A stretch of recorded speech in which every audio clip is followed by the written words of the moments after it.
Recording from a traveling tin can parked somewhere in the USA, it's the Bird Daddy-O podcast. It's the podcast that's like life in reverse. You understand less as the time goes by. Now let's welcome our hosts, Trauma and Jen, as we unfocus on the Bird Daddy-O podcast.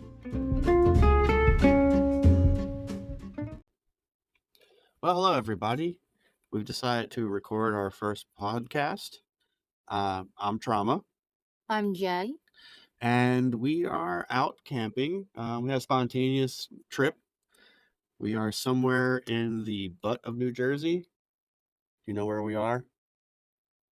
Somewhere where a lot of lands and people that have garbage in front yards. That can happen. Yeah, it's not North Jersey. It's not Central Jersey. Somewhere in South Jersey. But just want to tell you a little bit about ourselves. We are going to be traveling. We're traveling in our Airstream, doing some camping. And today we are going to talk about some topics that I think I'm really excited about. What about you? Oh, totally. Yeah, so we have an impromptu setup here. We're out in a golf cart. It was raining a little bit earlier. So we have some temporary shelter in a golf cart facing a lovely nursery that's growing some bushes, maybe? What do you think those are? Definitely some kind of conifer. A conifer? Yeah. Oh, there's Okay. also some boxwoods there. Yeah, so it's very serene. It's been it's the Easter holiday, so there'll probably be some kids squealing in the background as they run from the rain or the Easter bunny, whichever you choose to imagine in your head. But so today, what are we going to talk about? Ooh, my favorite topic. Right. So I'm not going to bury the lead on this one. This is going to focus on a bit about ADHD and some facets of ADHD that we think are interesting. I don't think I have ADHD. What about you? Maybe just a little bit. Okay. So, Jen, we're both adults, supposedly. Jen has recently been diagnosed with ADHD in your adult life. So you didn't know you had it when you were a kid, right?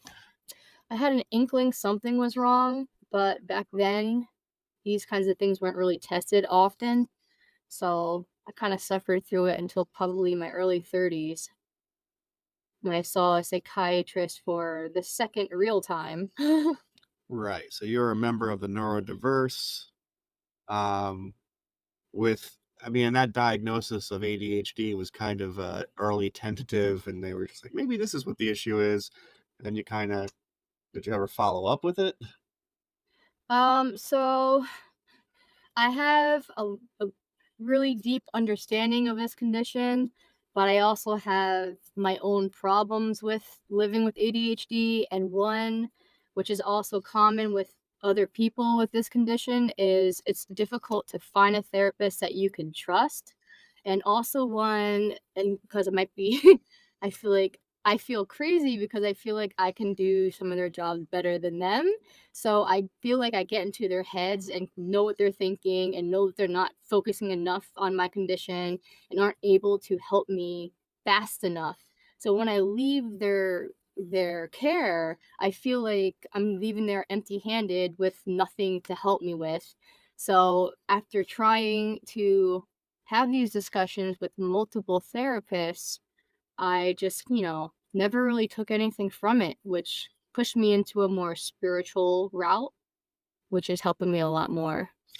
Right. So somewhere in between self-diagnosis and under consistent care of a professional, I guess, is where I would say you land. And I've been in a relationship with you we worked together for quite some time, and we've probably been in a relationship for close to 8 years, again, right? So, and do you think I have ADHD? Definitely not. Yeah. I think you are on a spectrum, potentially. Yeah, I guess none of us are normal. Yeah. No. But yeah, so So the way it breaks down, to make it simple, is Jen has ADHD diagnosed in her adult life.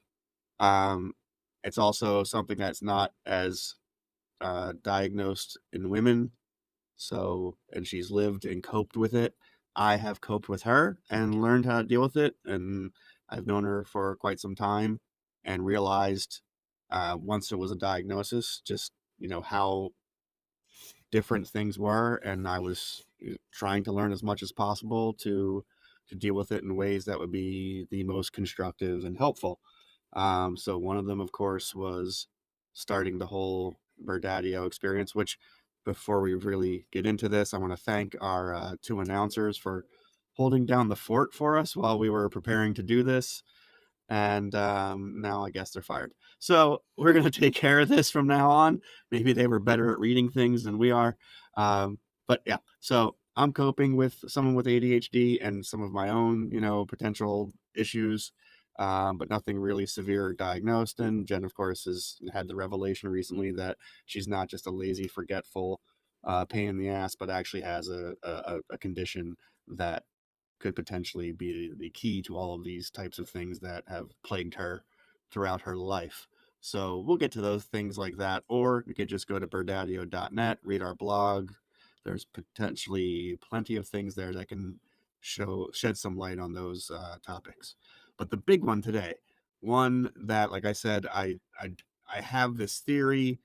I'm going to try to explain it in some parts, but the core of it is, and I'll ask Jen this: do you think ADHDers see ghosts? So, from my own personal experience as a person with ADHD, I do. I don't just see them, I can feel them.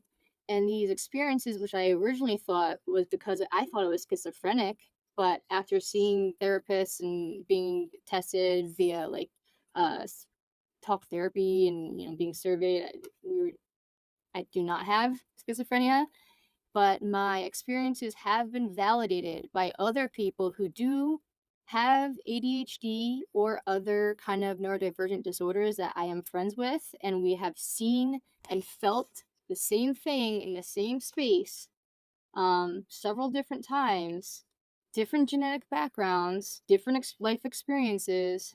And when we experience the same things, that's pretty validating to me that, these things are real. Mm. And I am not a religious person. I wouldn't say God exists, but I do believe in the universe. I believe in energy because I feel it and I can see it. So there's a lot to unpack there that goes to a lot of things we could talk about. So let's start with the first thing. So you're part of a group. I do believe that group was actually more of a spiritual group and wasn't an ADHD group, right? It was right. So the ADHD and that spiritual connection is kind of what we're trying to reveal or think about, with this topic that we're going to discuss. Excuse me.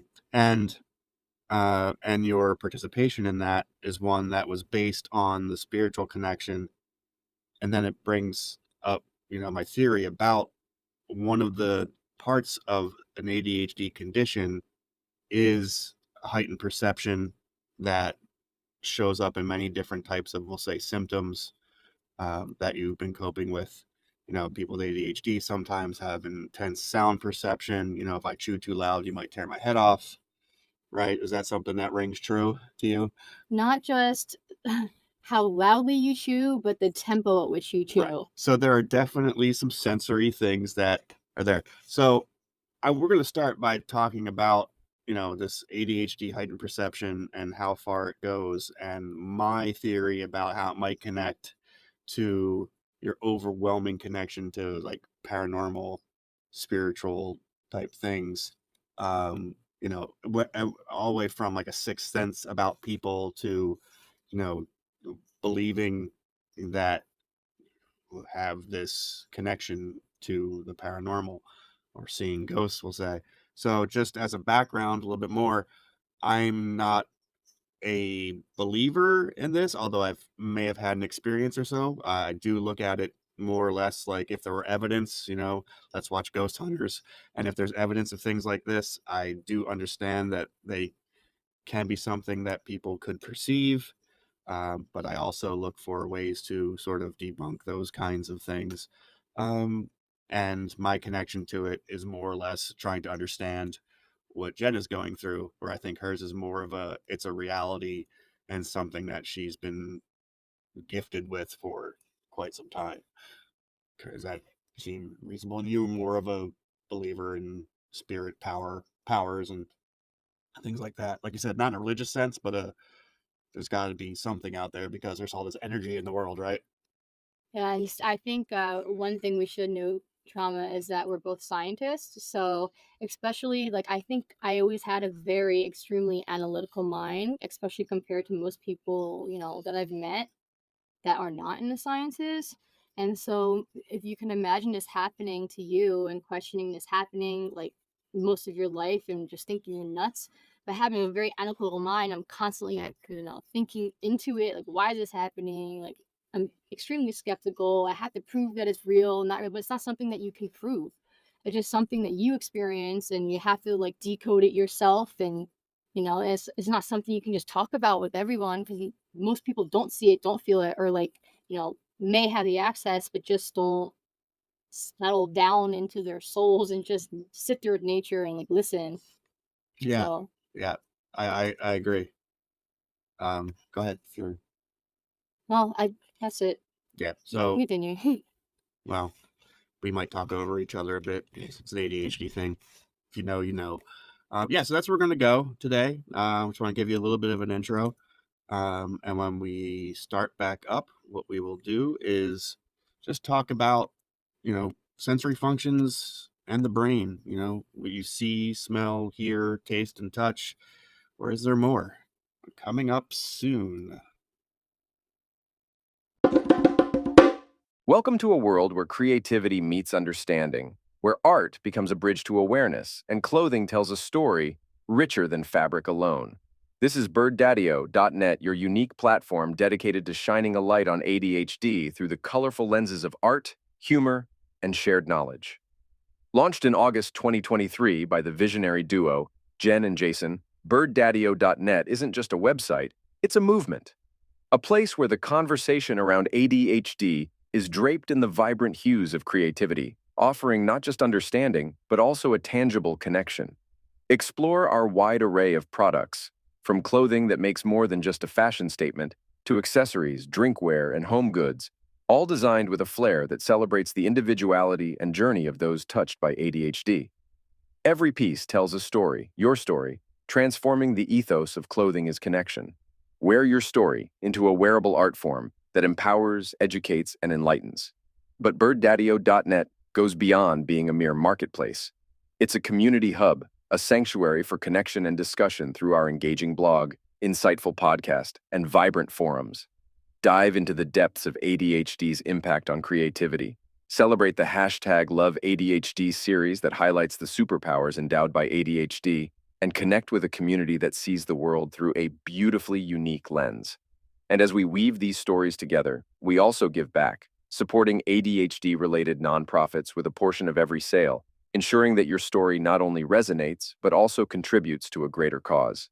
Join us at birddaddio.net. Let's wear our stories together, raise awareness, and build a world where ADHD is not just understood, but celebrated.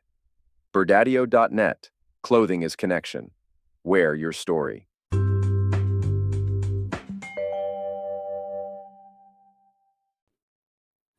Okay, so we're back. This is our podcast, the Birddaddio podcast. I'm Trauma. And I'm Jen. And we are discussing about ADHD and its connection with heightened perception and possibly dealing with the paranormal. So I guess we all learned from early on in our childhood that, we have five senses, right? We can see, we can hear, we can taste.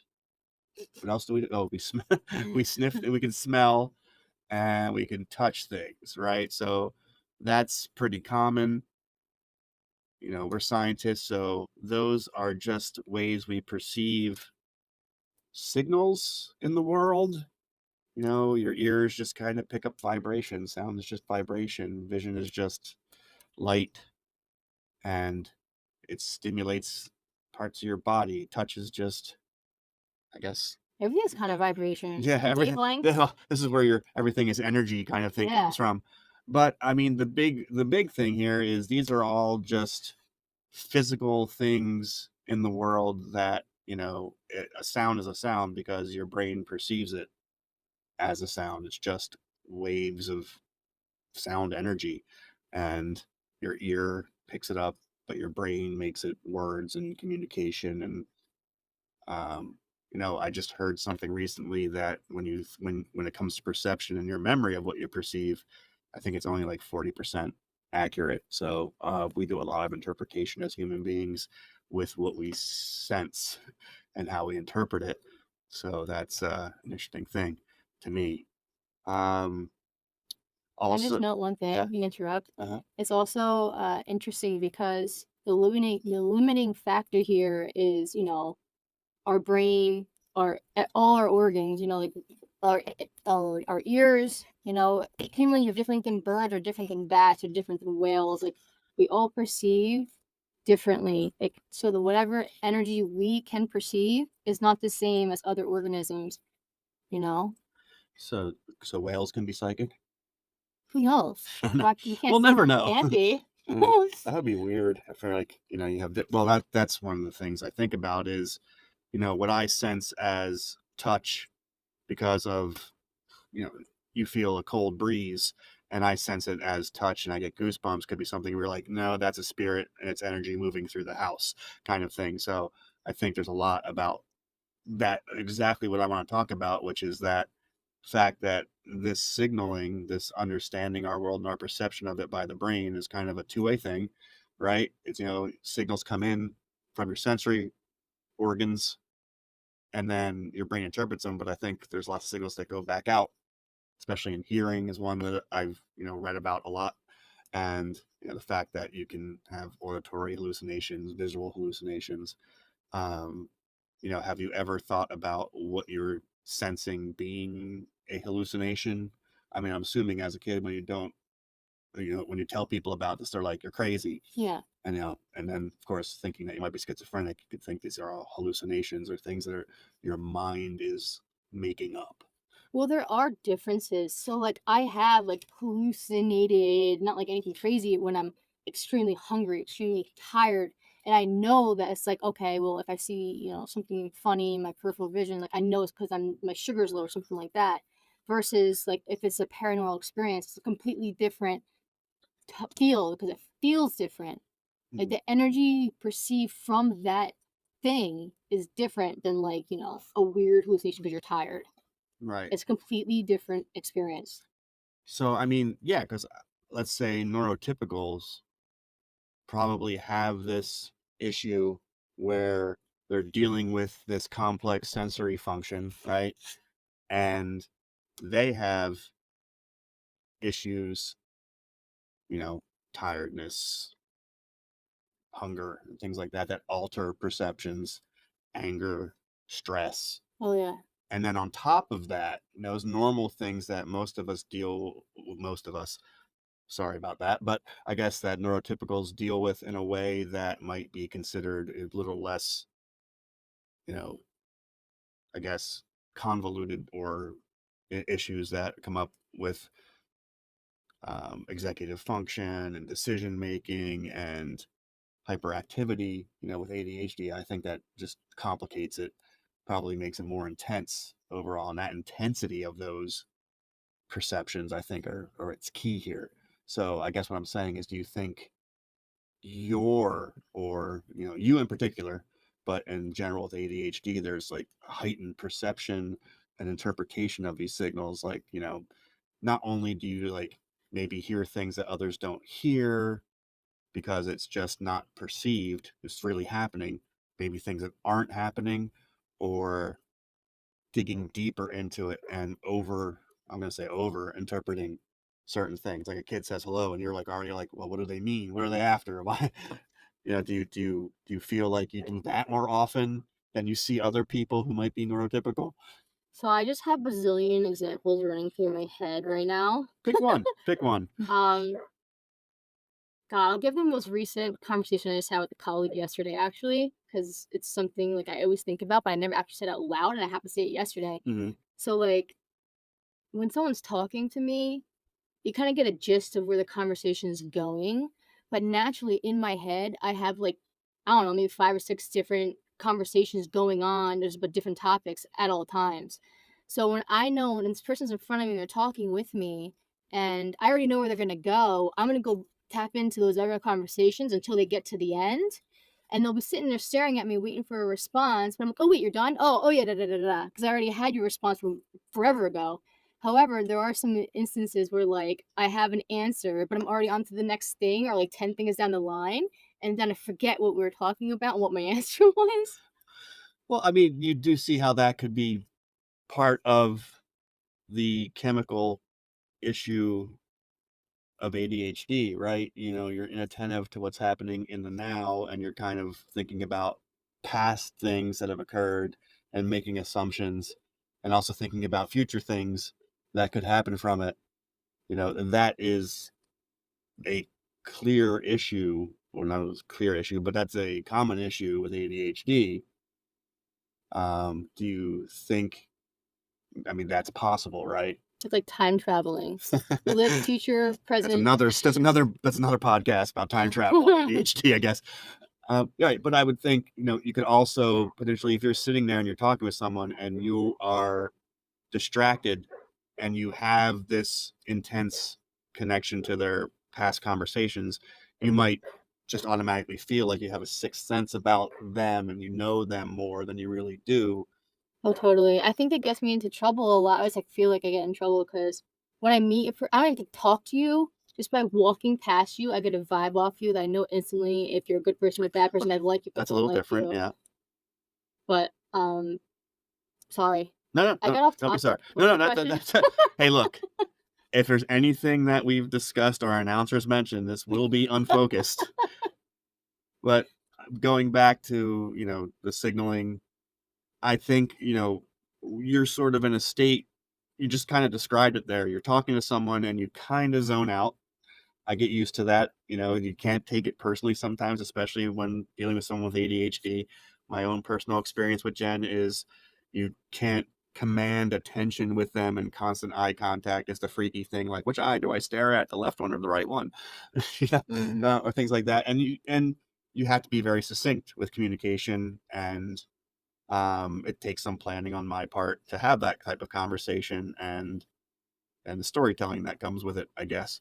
But you're having this conversation with someone, you kind of zone out, and you're in a different place than they are, and you're having this perceptual imbalance. And I think it's kind of like what I see, like a sensory deprivation thing happening. And I think, again, we're scientists, so we sort of read some primary literature or the things that circle around these types of topics. Is a lot about how we perceive things comes off in sensory deprivation type experiments. And some of them are super cool, like when you put people in a chamber with no external sounds. They have these specially built chambers that have all this foam and padding in them so that no external sound can be there. No sounds from the rustling of your body against your clothes can actually be perceived. So you're in a complete deprivation of sound. You start hallucinating things and you start hearing things that aren't there. And we learn a lot about our two-way perception, ear to brain, brain to ear. You're talking to someone, you're listening to me talk right now, you zone out and you're having a different experience, and you're like creating all this stuff in your head. Is it there? Is it a sixth sense? Is it something that your brain is just, I'm tossing out stuff that I kind of remember about things? So I think that is part one of my theory. So the way my theory goes is um, the fact that one that is a fact is people with ADHD have heightened perception. We sort of talked about that. That perception could be, two-way. It's hard to discuss overall exactly how far it goes. And that because of this heightened perception, there's really no filter on your perception, you have, things that I filter out day in and day out, I see something out of my periphery when I'm tired. It's filtered out because it's over there. It's not going to, if it's going to attack me, I'll look at it. I don't get attacked very often in today's world, but hey, I filter that out. I filter out maybe half the spiritual, supernatural things that might happen to me. Kids are extremely attuned to the spiritual world, but then after a while they become adults and they filter it all out. I think with ADHD, you don't have that filter. You have these unfiltered perceptions. So that in part heightens your sensitivity, heightens your perception, and then maybe whether it be chemical differences, you're either more in tune to things that are there that other people filter out, or you're more capable of having your brain create these things. So what does that get to? So one, I think you forgot about one aspect. I always will. I don't think it's you're not forgetting. It's one thing you don't really understand unless you're in it. Kind of. Absolutely. Another piece of the puzzle is like with the heightened perception of things, like you get, at least I get, a sense of overwhelm. So the other piece of puzzle is when I'm overwhelmed, it's almost like, I think I just told this analogy yesterday. Okay, why would everything happen yesterday? Like I'm saying, like when I have so many perceptions in my brain happening at one time, like I walk into a room and I can sense everyone there and all their energy and like whatever. And I my boss even knows, like I say, I just gotta step out of this room for a moment, and it's accepted because he knows how I am, because it's just too much for me. But I get into this sense of like I get frozen almost. Right. It's like I'm driving in a fog. I have all this shit going on in my head, and it comes to a point where I can't prioritize. I can't think of any of it. It's almost like I can't see anything. So it's like driving through a fog, and the only thing that you can see is what's immediately in front of you with the headlights on. Right. And even that is foggy. So it's like just tracing. It's like survival mode. Right. Like you're at least when it comes to our, to work, for us to survive as humans in this life, we need to make money so that we can, survive. So when you're at work and this happens, you just survive. Like I just hang on and I fucking go. And am I good at it? I have no clue. Supposedly I'm doing fine. My bonuses are like average or good. So like I'm not fired, even though I say stupid shit all the time. And like, I don't know. My boss never had a talking with me yet, but so I can go on a tangent, but just the overwhelmed piece, I think it's another part. Right. No, these are, I mean, you touched on a few things that are common among ADHDers, like time blindness and perception of like what now and not now is. What is the one? Imposter syndrome. You can't believe that's hardcore. So every conversation we have, we'll touch on many things that we can dig into. I think the core of this part of the conversation for me is just to say what it takes a neurotypical sort of an altered experience, which was a movie about, I believe, a while ago, called Altered Experience. I don't know. I forget. I swear there was a movie and it's like about sensory deprivation and how it turns this guy back to his like primal self and he comes out like a hunting animal. But the fact that I have to go through difficult lengths to get myself into a sensory situation where I'm connected to this, like I gotta freaking take acid, go into sensory deprivation, like all this stuff to trigger these parts of my brain. And for you, it could be happening just right now. Every day, every second. Yeah, right. I wake up and the sun is off in our bedroom. I'm like, I can't do this today. I'm staying home. I'm staying home. Right. And I'm just like, where's my toothbrush? And that's not a joke. I am not. It's hilarious, but it's not funny for everybody. But again, we do approach these things with a bit of humor to make it easier. So to make it clear for me, I think it's factual that the hill I have to climb to get where you are is greater. You are a little bit more plugged into it. I think it has to do with the chemical differences in our brains. And that is one of the things of ADHD. So the sensory deprivation, for me to get increased sensitivity to stimuli, I have to go into a trance. I have to meditate, to hallucinate, I have to take chemicals or starve myself or something like that. These changes in perception that happen for me are to get to the point where I see my spirit animal. It's it's like an uphill climb. Your spiritual group, it's like, hey, today we're going to meet our spiritual animal and do stuff like that. Jen's tending a fire while we're doing it so we don't freeze to death. No, it's okay. You have ADHD and you do a lot of things at once, and I can't do one well. And this impact on our cognitive functions is something Jen just explained, right? She has this neuroplasticity that I don't have, yet we're both pretty creative. It just comes out in different ways, and it leads to very emotional and physical things. Like she'll just feel something's off and have to be somewhere or do something, and it might not necessarily be attached to a mood change. It's literally something physical.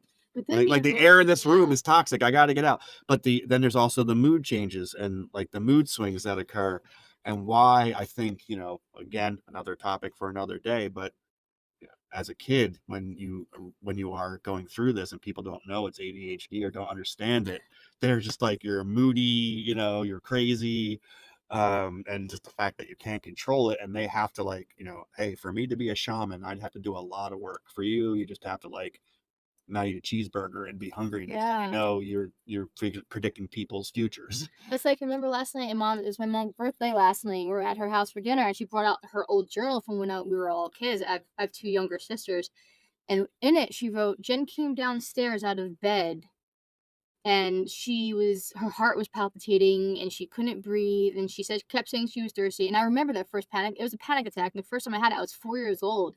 My mom didn't understand what was happening. 1, 2, she didn't really know what a panic attack was. She didn't know how to like calm me down. But all I knew back then was that I was thirsty because my sympathetic nervous system was activated. So you decrease your saliva production. So I started choking because I started panicking and I couldn't breathe. So the only thing that calmed me was actually drinking water, which is to this day, which is why you will never see me anywhere without a bottle of water or some kind of liquid. Bottle, you've got like the 64 ounce. Yeah. I can't.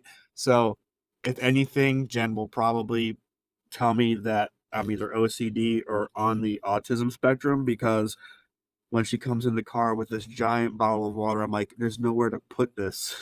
It doesn't fit in a cup holder. My car has 19 cup holders in it. I thought it was 21. Is 19? I'll go and count them later for you. I think it's predicted to be 19. So 21, 19 when it comes to cup holders, 19 to 21 is enough. Okay. But not enough for a 64 ounce fat ass bottle of water you have to have with you, even if we're just getting in the car to clean out most of the garbage in there from our 3-year-old, who hopefully is still sleeping and we're not neglecting. Yeah, we should probably go check on her. Yeah, so that's a good time to take a break. We'll take a break. Is what we'll do. I think we touched on subjects of sensory perception, neurotypicals, and sensory deprivation. We have some notes here, so I'm going to try to pull this in the train forward. We talked a little bit about how it differs with ADHD. Maybe we can hit 2 or 3 facts in that, and when we get back and get right to the fact of, with this lack of a filter, what experiences you have had, and maybe give us the foundation for having discussions with other people, because I really think there are ways to test this. And since it is something that is just not in the scientific literature, because we scientists just aren't going to just say like, yes, we're going to look at your perception of the paranormal. They're going to be like, we're just going to see how your brain alters when we talk about ghosts. We'll watch the chemicals fly and see what's happening. So we're going to talk about that because, well, it's more fun and it gives us a reason to talk to other people who are ghost hunters. And I predict that the majority of them might have ADHD or some other neurodivergent issue that is plaguing their dopamine and all the other fun stuff. But you can definitely, if you want to know some of the basics of ADHD, we have our announcers talking about the basics of ADHD. There's a lot of blog posts at birdadio.net on ADHD and the things we're talking about. And we're really doing this, one, because we are learning how to deal with it. And we want to, Jen mentioned this, we want to make sure other people know that this happens and people can talk about it. And when you understand it and talk about it, you can make great progress with communication. You can have a relationship, you can enjoy the world, and you can also deal with some of the more horrible things that occur with people dealing with divergent brains and typical brains in the same world. Whatever makes the world what it is, unless we're brains in a box. This is all just not really there. Don't mean to bring that up to you because that could be happening. Yeah, I don't like being in a box. Okay, anyway. That bugs me out. Right, so let's go check on the kid who's in a tin can over there, not too far from us, and we'll be right back. What is having fun without a little legal disclaimer? So here we go. The information contained in the Beardaddio podcast is for general entertainment purposes only. Beardaddio assumes no responsibility for errors or omissions in the contents of the Beardaddio podcast. The hosts of the show are not mental health experts. The information about health provided by the Beardaddio podcast is not intended to diagnose, treat, cure, or prevent disease. If you think you need medical advice, please contact a professional. Now let's enjoy the show.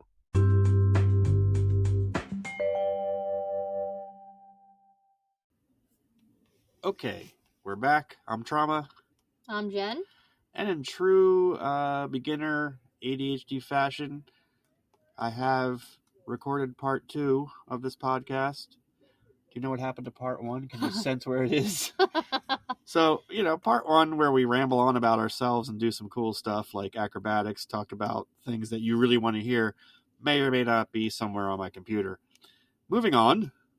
You sure you can't sense it? I have it in my phone. He's gonna do it. Yeah, we'll deal with that later. Welcome to the Beardaddio podcast, where we unfocus on a lot of topics and potentially lose them before they ever hit the air, which is recorded in a podcast. I sound like a radio person. We're on the air, live, right now, as we record. So what have we been talking about? Do you remember? Well, it's a little hazy. But talking about ADHD and the connection to paranormal and about heightened perceptions to our environment. And whether or not they're real. Yeah. All right, because, all perception of reality could be completely fabricated. But let's just assume that our reality is really there. And there are parts of it that not everybody sees. So I have this theory that people with ADHD... Well, okay, we'll start with part 1 is the fact that the way we deal with what we sense in this world is a intensely interesting, complicated thing, and studies in sensory deprivation have shown that we take signals in and our brain produces a lot of stuff that goes back to our sensory organs, and we can make up a lot of things that just don't happen. Or we can perceive things that aren't typically perceived. Jen brought up other animals see different things, different wavelengths of light, sense hearing through different types of organs, and it's such an amazing field to deal with in the typical sense of sensory perception. Then you got ADHD, where it is a known fact that the filters that keep you from, the filters of you and your output to the world, I would say sometimes you have a difficulty with filtering what you output. And yeah. Right? So sometimes you will, if you deal with ADHDers, they will output, talk about, ramble on, spill their guts, just whoop, everything goes out. Unprofessional. And... Okay. Well, if you're in a professional world, it could be sensed as, yes. And then, of course, that's a two-way street. Right? You have this hyperactive, difficult to assess the appropriateness, spontaneity, and just this forward approach to it. It also comes in, right, unfiltered. So the second part of this is this unfiltered interpretation of the world, which is something that is akin to being a kid and not having the troubles of society and adulthood and having to make $200,000 to survive comfortably in the U.S. kind of thing. And you don't have those pressures and stresses of the world. So you have this unfiltered perception and you see ghosts. So that's part 2, is like, this is where I have to do something completely non-typical to reach this sort of state, take drugs, yoga, meditate, go into a sensory deprivation chamber, or, all that other stuff, you might see 24/7, kind of thing. And then the third part, of course, is, when we combine these two, what is the role of the paranormal or sixth sense? The one thing I haven't lost is my sixth sense. Buy the shirt. Right? That you have and your perception of it, and whether it's real or whether it's not. And this all goes down to, I have this idea that just for a simple test, and this is something you kind of brought up, but the other way, you're in a spiritual group, you meet them online at ungodly hours because of time differences, which shouldn't matter if you're psychic. You can just talk to each other through your brains. It doesn't work like that. Okay. I thought it would. It does a little bit. It does a little bit. You're Probably talking focused with them right now, yes. And that's interesting for an ADHD to be extreme focused, but you can be hyper focused at the same time as you're not paying attention. So it's awesome and complicated. But I have this idea that if I took 100 ADHDers and 100 people who do not have ADHD, and I just asked them if they've had a paranormal experience, it would be enriched in the ADHD group. Like, I understand there's complications here with how this could work, but I think in the neurotypical group, it would be, I don't believe in that, yada, yada, yada, would be the majority of people would be like, no, maybe something happened, but I really can't explain it, because they're not taking this in as much. They're not believing these things are real as much. But the ADHDers would be like, yeah, I saw a ghost yesterday. I saw a shadow person. Something touched me. I heard some voices that weren't there. People think I'm crazy because I have telepathy. Right? Telepathy, that's the word. Tilapia. Yeah, we've been working on what this word is. I'm psychic. I have a sixth sense. I can read people. I can see auras. I think that would happen way more frequently if the ADHDers were in a comfortable situation where they could discuss it. Obviously, they might have bottled this up after coping with people not believing them all their lives. But, I mean, that's like a simple experiment to me that would just reveal the fact that this is something that could be understood through the chemical differences in your brain. I think another part of the why this happens, I think you've read a paper recently talking about the anatomical differences of the brains of ADHDers, right? And regarding the prefrontal cortex. Yes. Can you expand on that a little bit? Yeah. So I think there are filtering differences, right? It's known that there is differences in the prefrontal cortex and things that control executive function, making decisions. Like, do you see the issues you have with making decisions? Yes. All right. When I'm by myself, I make a decision, all right. If I'm with a bunch of people and I have to make a decision, especially when it comes with time management of other people and managerial skills, oh God. Yeah, so these are all issues tied to ADHD and are more complicated for you than it is for others and me, and it's something that we've had to understand and deal with, right? So these filtering differences are there. They are physiological. They are neurochemical. You have differences that could be involved with neurotransmitters. We talk about this. So I wrote about this in our blog of dopamine, norepinephrine. These are the things that are involved in reward systems and pleasure and things that really control stress and responses. So a lot of this could be explained by the physiological and neurochemical differences that are there, or at least I wouldn't say explained, but can be part of that issue. And these are crucial for attention, your motivation, your emotional stability, and those types of responses. And then, of course, that's also there with the structural and functional differences in a brain that has been seen in ADHD and non-ADHD. And in the same area where this attention, executive function, and sensory processing happens, there are differences, right? I don't think we fully understand what those differences are, but we know that's the section of the brain where this executive function, this sensory perception occurs. So is there, like I said, it's a theory that when you are looking at someone and you see their aura and you can sense they're a good person, although we're at a bar. They might just be a drunk who's ready to steal your information. You're like, but they're a good person on the inside because they have a really good recipe for Caesar salad dressing. And next thing you know, I remember that night. Yeah. Next thing you know, we're giving away our address and phone number to some random dude at a bar. Or someone needs a chainsaw. We're like, yeah, we got some in the truck. Why don't you come find us alone in the dark with a chainsaw? Yeah. Okay. So back on topic. There are physiological, chemical differences that touch on changes in your brain that you could tell me. You can tell me a story, I'm sure, where we have experienced the same situation, facing the same direction, and we've had totally different experiences.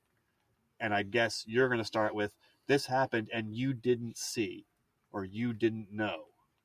Or I just assume that you saw or felt the same way, and I think we have the same information, but when we go to discuss this later, we're on completely different pages. Yeah.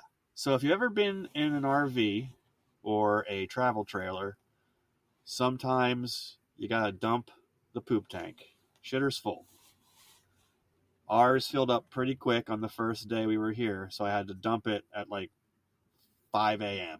for reasons we're not going to discuss because we don't want anyone to vomit.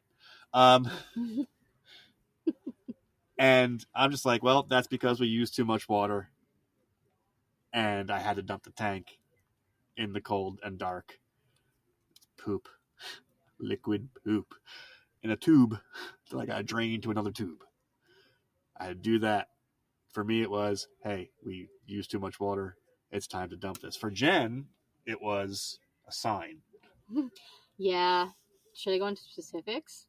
Yeah, As why an not? example? Yeah. Okay, so we have a 3-year-old, as Trauma mentioned in the latest episode, and I came home from work. I was having a difficult week. I've been very overwhelmed and stressed lately. And he's like, let's go camping. I was like, fuck yeah. I was like, finally, the first day of the campground opening, so let's go. Everything's fine and dandy. We're all in, good moods. Freaking kid. Well, first we stopped because we're hungry, so we get some hamburgers, cheeseburgers, chicken, whatever. She just randomly just throws up. So there's puke everywhere, and we have a 16-foot trailer. We're cleaning everything. And the first thought in my mind is, it's not just she's throwing up. It is, why is this happening? There's got to be a reason. There's got to be a reason that we're here right now and that she's puking. And the first thing I thought of was, you know what? This is the first day we're taking Martini out for a spin this season. And Martini? Who's Martini? Oh, Martini's our 16-foot Bambi, our Airstream. It's a little, if you ever see those little silver bullets on the road that kind of look like a butt plug, that's an Airstream. Or a potato. Or a potato, yeah, like a space potato. Yes. Yeah, it's better. But, yeah, I guess it doesn't look like a butt plug at all. No, it doesn't. But So our non-butt plug shaped travel trailer. Yeah, I was like, maybe something was wrong with the tank. Like, maybe there's, I don't know, some kind of, like, remnants from last season sitting there. Maybe it needs to get full and just washed out, because we gave Margot a bunch of baths. Yes. So. Yeah, so where the connections in my head are, relative to a reality, it's a different reality in Jen's head, where it was an indication that there was something in that tank that had to be expelled, and we used the water faster than normal so that it could be accomplished. At the root of this is the fact that our brains try to make connections with everything we do because that's their job. I filtered out all that potential connection and went with what is in my neurotypical brain the simplest answer, which is, well, we had to use a lot of water to clean up puke and then had to go out and dump the tank at 5 in the dark and in the cold. And for Jen, it was something was wrong and had to be fixed, and that's why this all happened. Yes, something like that. So we don't know who's right, but everything seems to be a lot better after the sun was up and we could see, and the kid decided not to puke as much. She's okay. Anyway, so where were we with that? Before we rambled down that road of vomit. Okay, there are differences in your brain. Obviously, what we see, the same exact events, can be interpreted very differently. That is completely typical with everybody. Everybody. We're going to perceive this as the awesomest podcast ever, and you have probably fallen asleep, right? So that happens. I'm just saying it is amped up. It is on 24/7. It is something that you deal with every day, and it has been a complication, and to cope with it, you turned it into a superpower. I can read people. I know. I'll walk into a place and there's a guy stabbing me, and you'll be like, but he's a good guy. Why? Because I know. I'm like, I'm being stabbed. This person is stabbing me. And you're like, no. They just are having a bad day. I'm like, probably. So we have dealt with a myriad of things like that. Maybe not. I haven't been stabbed lately by anyone Jen knew. Like literally stabbed. I was, yeah. There are times where you were stabbed. I was, in college, right? Yes, and then also almost stabbed at a bar, because there was somebody there who just thought I was a cop. Whatever. What can you do? Things happen. So you have a lack of a filter. I know. And until you knew you were diagnosed, or until you were diagnosed with ADHD, how did you deal with that? With the filter, or not, or ADHD in general? Just focus on that lack of filtering. Was that something you experienced? Right? Yeah. So number one. Sorry, go ahead. That's it. Number one. That. I think now that I think back at my childhood, I remember when I was really young, I was actually very shy and I was quiet. But then I think something happened where I learned that, what my quirk, did I say that word? Yeah. Like, what I thought I was embarrassed about, like, I was scared to let people see how crazy my mind was, because it was kind of like, I didn't think people would accept me. Once I started letting some people in and showing them, like, how I thought. It was either entertaining to them or they were intrigued to know more. And I guess that gave me a certain kind of attention. So then I kind of started just speaking my mind out loud, and it was fine, and it was safe, but it wasn't safe with everyone. So I'm not going to say anyone, specifics, but there are some people that accept it. There's some people that aren't. And the people who do accept it, I tend to like be dramatic and, talk more about it, because honestly, it's rewarding to see someone who listens. That's it, period.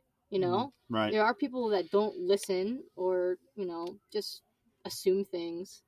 And it's difficult because they don't accept you, and they never will. And Right. It's hard to accept that. So you bust your ass your whole life trying to get that person to accept you. And you do some things, to make yourself feel better, like, take on drugs, alcohol. For me, it was alcohol. But Right. I don't know. I don't know if I'm going down a rabbit hole. No, the whole world's made of holes, I think. That's Wormholes, true. rabbit holes. It is huge Easter. holes, yeah. Happy Easter. If you celebrate, Merry Spring. No, I think that is on the surface something about the ADHD brain interruptions. We're gonna interrupt each other over lots of things. So get used to that, everybody.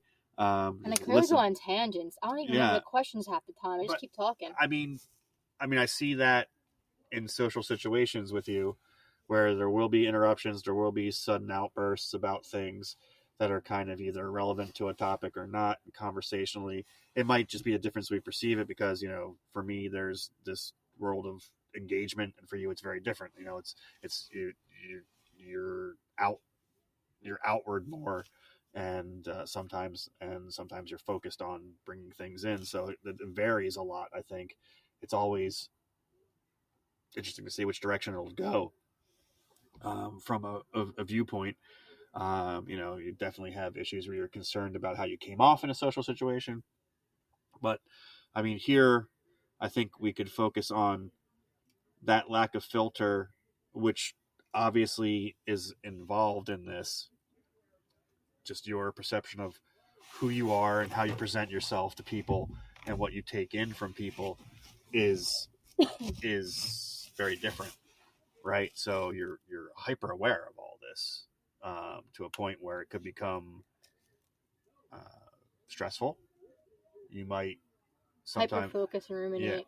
yeah, you might be more concerned about how you came off. And I think many times you'll be like, did I say that? Do you think they're upset at me? After something happened, you're like, would I look like an idiot? Which are common things when you are doing something. You feel like, oh, well, I shouldn't have said that. Well, what can you do about it? I think you do ruminate on it more. But I mean, like that concept, which is, we'll say, problematic to the typical world.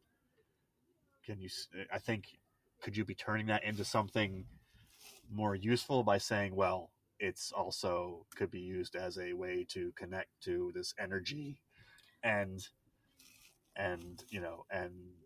maybe ground myself or help others. So that's a good point, because I have found that most of the relationships I have with anyone, whether it be romantic, whether it be just, a friendship, whatever, like, they've been very genuine, because the way I am, at least, and some people have told me this, is that I just say shit. I don't just filter things before it comes out. So what you see is like truth. Then some people feel safe around that. So, when a lot of people are with me, they feel like themselves, because they feel like they can be themselves since I'm myself in front of them. But, I mean, what do you do with something like, there's been a big anticipation for an event, like, hey, we're going to go to Italy next week. Yeah.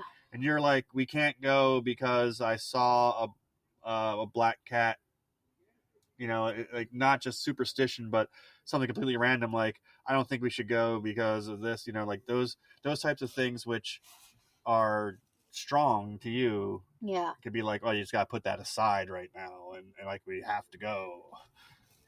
So is that something that you've experienced? Is it something that has, I don't know if it's been beneficial, problematic? I'm having a relationship with you, and occasionally, things go in very different directions than planned. And as I might be more OCD, I'll be like, oh, the plan has changed. And you'll be like, sorry, man, a bumblebee flew to the left, and that means the plane's going to crash. Right. And that's like a supernatural experience. Like, well, yeah, that it's not, I wouldn't say it's, I don't know what I don't know if you call it supernatural, but it's just the crazy way of, maybe, but I think everyone is capable of just listening to the universe and the messages it has for us. This might make you sound crazy saying this on your podcast, but like, you just gotta sit here and listen. Like if you all right, here's an example.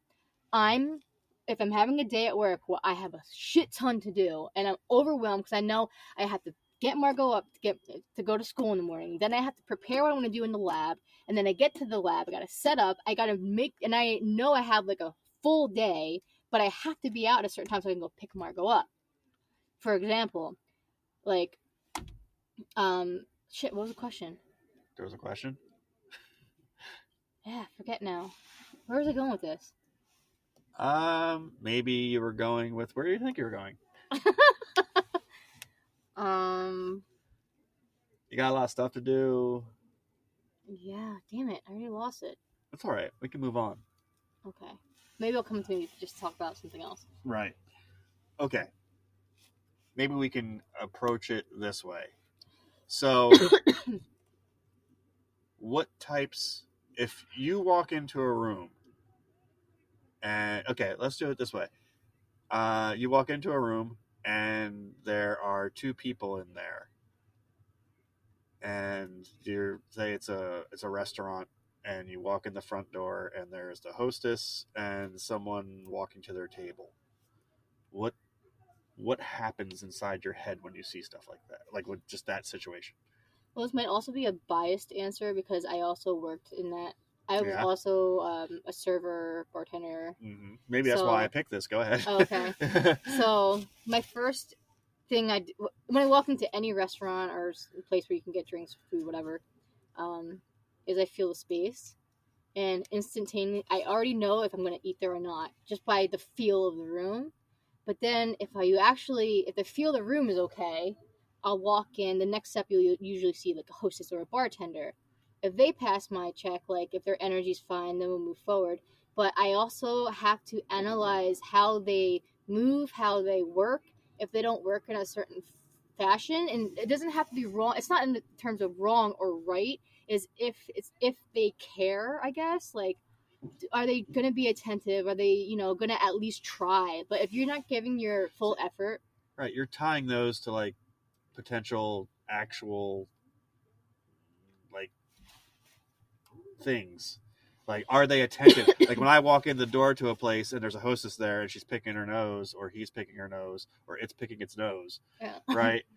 I'm going to be like, oh, well, you're one, that's gross, and you shouldn't be doing it where I'm eating. Although our 3-year-old probably has 100 times. I'm going to basically be like, maybe not. But I don't think you're necessarily saying physical things, right? Are you seeing physical things, or are you like, is it a cons? Like if you see someone, they're just standing there, you'll be like, oh, this person doesn't care about their job. I'm like, how did you know? They literally were just standing there, turning in the corner to walk up to us and say hello. I can just tell by the way a person stands. Right. So it's not. I can just. You're not saying it's necessarily physical. I know. We could discuss how that could be all the physical things, all the smells you're smelling, all the things you're seeing, but you're saying it's beyond your 5 senses. I can go by the way a person stands. I can feel their energy coming off of them. Yes, it goes beyond. Yes, it goes beyond the 5 senses. Right, and you're saying it's feeling an energy. Yeah. Okay, right. So I think I can also see into their soul through their eyes. Okay. Well, that's probably the key part right there, because beyond the fact that they smell like cologne, I'm like, well, I do see your soul. Like, hey, that's a really nice top. But your soul, wow. He's low working on, girlfriend. Right, but like, do you ever put that aside because you really want that freaking steak? No. No, that like, bang, the door shuts. No, right? Because I saw your soul. And it's not just a steak for me. It's like, for example, the full experience, like that could, right? You could be sitting there enjoying the best meal ever, and you'll be like, but that server has no soul. That's why he's a shark. Yes. Well, that's why I got so pissed off when we first had Margot, because for example, food. We love our daughter. Topic. Yes. Yeah. Yes. I'm just saying, because I really love food. I love food. Like, it makes me tingle just almost the same way as like sex does. So that's why Trauma gets a little jealous when we talk about tacos, because I love them so freaking much. They're good. Yeah. But now you're gonna distract yourself. I just did, damn it! The fire. I'm like, I gotta put a freaking log on that. Do we have any more logs? Yeah, it's at least it's not. It's just. Did it stop raining? Okay. So. I think they didn't eat yet. Well, we had lunch. Dinner's gonna be hard. We'll figure that out in a minute. See how this goes? Buckle up, everybody. It's gonna be interesting. As I try to read some things I've written down about this, I think there's 2 things here that are critical. Is that for you, it's extrasensory, right? And even you, most people try to explain it as a sensory thing, and the connection is just whoop, whoop, whoop, whoop. And that could be what you're seeing, whereas your definition of it, your experiences are more like, that's just the way it is. Like, I'm like, it's sleep paralysis, or I had a heart attack, and you're like, nope, that demon shadow figure pulled you out of bed, right? I don't think it's 100% of the time. I mean, there are times where you try to catch yourself, but it's so unnatural. Like I said, we're scientists, right? We look for proof for things. We do experiments to bring us to conclusions. This is one thing that is totally off of that, but I think it has driven you to accept these experiences, but also say, I don't mind putting myself in position to look for scientific proof of it, ghost hunter style kind of stuff, right? And my other theory is, as our human culture evolved, we used to have spirit guides, shaman, all of this supernatural stuff, and that got quenched by in working to live, religion, things like that. I mean, religion is spiritual, right? It could be real, might not, we don't know. But it's an organization of it. And, so we had shaman.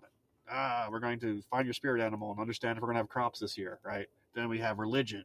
Now, I think those things have been replaced by, who isn't fascinated by watching ghost hunters? Just to see people who think they want to get proof of something that is like not well known. But it's not enough, because I have friends that do private investigations of haunted areas, which I just went on one in New Jersey, not recently, with my friend AJ, and even when you are involved in it, it's hard to believe. So I can just tell, like, the ghost hunters, when watching it, I've experienced what they experience, and even broadcasting it to the world, people are still like, oh, it's fake, it's not real. Yeah, I think it's even easier when you have evidence, data, which they collect, people still don't believe it. It's difficult, because that's a situation that I definitely want to take this discussion in multiple directions, relating to ADHD, also relating to the idea of excuse me. I think the smoke's coming this way. Is the fact that I think we have had in our social structure a need to deal with extrasensory perceptions and the severity of it, and it was originally something that was probably necessary for survival. Now it's more like entertainment, like everything on the planet today. And it's more like an entertainment thing, but it definitely shows our necessity to touch this part of things, there are thrill with it. Whereas for you, it's like, yeah, no crap. It's thrilling. Right now I'm sensing too much stuff. But I think that is something historically that's there. I think this goes to some of the theories about ADHD. I just recently wrote in the blog about the hunter-gatherer theory of ADHD, which we can talk about at some other time. But not the fact that this is a disorder or an issue of the brain, but something that may have been actually helpful in a different time and place in human history. Like if we're hunting and gathering, having someone who is super intensively like hyper aware of things, or jumping from bush to bush to pick berries might do better than someone who is like focused on it all the time. Or right. So there may be some evolutionary reasons why this is important. I think it's just historically our connection to the extrasensory has been confusing, and people were appointed to deal with that. And now they're like the crazy psychic tarot card reader over in the corner. Before it was the guy you went to get medicine and help you when you had a problem. Now they're more of an outcast and more of an entertainment thing. But if you have a problem and there's a ghost in your house, who you going to call? It's going to be the Ghostbuster, not the guy who doesn't believe in ghosts, right? So I think we've developed a need to deal with our connection to the supernatural. It's just that people filter it out because it's probably less expensive than hiring someone to do it. But if you had to, so I just think there's a historical perspective of the fact that you could have been a shaman or a witch or a medicinal person who's helping people who have these things, they don't understand it. And I think that's what you want to do. I'm naturally, I do feel like I'm a healer. Naturally, I'm just drawn to people who need my help. And that's why I think, as you know, I get in trouble a lot because I'll just go to, a restaurant or a bar. I just keep saying bar because we live across the street from a bar, and we're just there often. But, okay, I like to drink too, whatever. But there was this girl there once that, I just knew was a basket case. A basket case, yeah. That's why he calls them my projects. But, I just knew she needed help. She was mentally unstable. Not that she was, obvious about it. She was just sitting there. But I just knew there was something wrong. Immediately, I had to know her and get close with her so I could help her. And at the end of the day, she was in mental distress and needed help. And I was there for her all the way through. And I was just like, stranger danger. Yeah, it is Stay kind of away. it's like creepy. I'm like a I'm like, creep. later. No, I think I come off as a creep because my intent is I just want to help. I want to help you so bad, but I'm creepy about it, I think. Right. Well, that's the part you're like, when you walk up to someone where I would say hello, you're like, I see into your soul. Yeah. And they just get, it's like that part in the movie, in the horror movie, where you meet the old crazy lady and she's like, beware, don't go in the house. I can see everything that's going to happen to you. You're like, yeah, I'm going on vacation, lady. Shut up. But right? You know what? Like, most people just don't understand why someone would do something nice for a person without something like that they require something in return. Like, I'm not like that. I will literally give a stranger the same thing I would give my mother. And it's weird to people, I think. And it's just how I am. And I think a lot of people I know who have ADHD, in particular, not just only people with ADHD, but I think most people I know with ADHD are like that too. Right. So, and I'm not saying everyone with ADHD, but people I know at least. That's why I said, like, it's easy for us as scientists, to speak in superlatives like everybody. But, like I said, I don't think every ADHDer is having the same experience and calling it supernatural like you are. I do think it would probably be if they were in a comfortable place with understanding people and not trying to cope with everything you've had to cope with in your post-traumatic stress disorder world, which is another thing. I think, everyone who has had ADHD and wasn't diagnosed until an adult probably has PTSD, is the fact that, it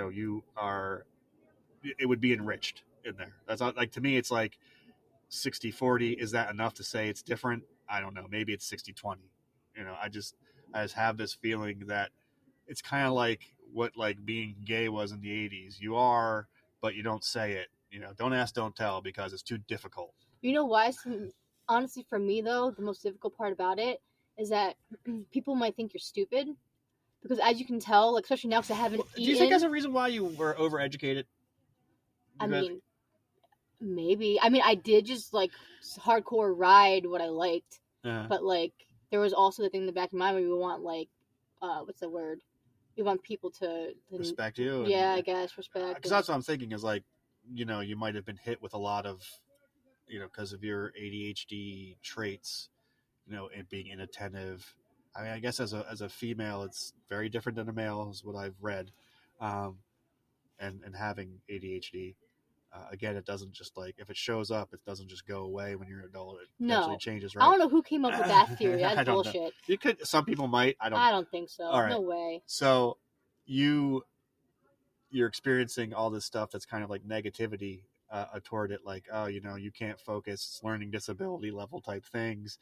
You're growing up in the 90s, your formative years in the 90s, and it's like you are being told, well, that's, you can't, your learning disability, it's like you're stupid, probably sexist things about being female. Yeah. So I could see that. Do you think any of that, and also, like, if you're like, I see a ghost, or like I'm having a panic attack, all that, like you just explained, just having a panic attack was perceived by people, but they didn't put it in the context that could have been extremely helpful, maybe, to deal with this. I suffered for I still suffer.